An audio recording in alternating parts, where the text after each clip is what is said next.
Let's say you've given up your law-abiding lifestyle to pursue a life of crime.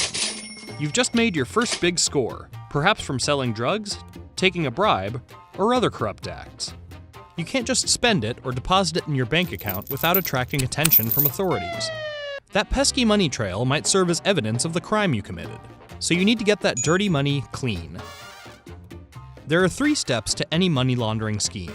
First up, placement, where funds are moved from direct association with the crime. Then, layering, or disguising the money trail to foil any authorities. And finally, integration, where the funds are once again available to spend without worry of being caught. So, what are your options? One option is forming a shell company.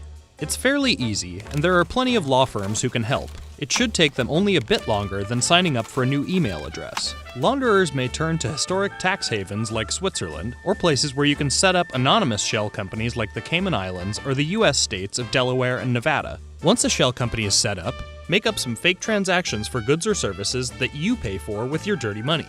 Suddenly, that dirty money looks legitimate.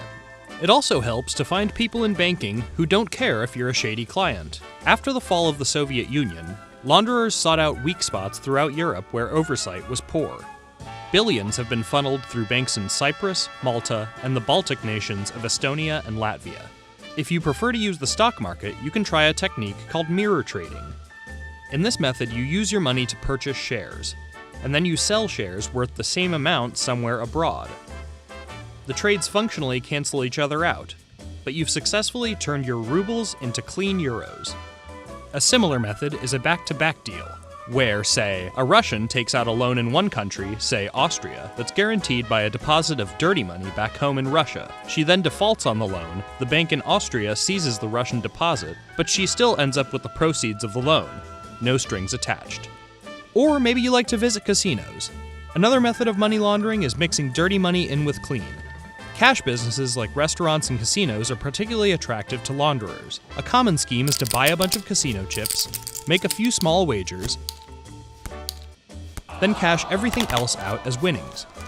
Or finally, there's smurfing, though you won't need anything blue to get your green.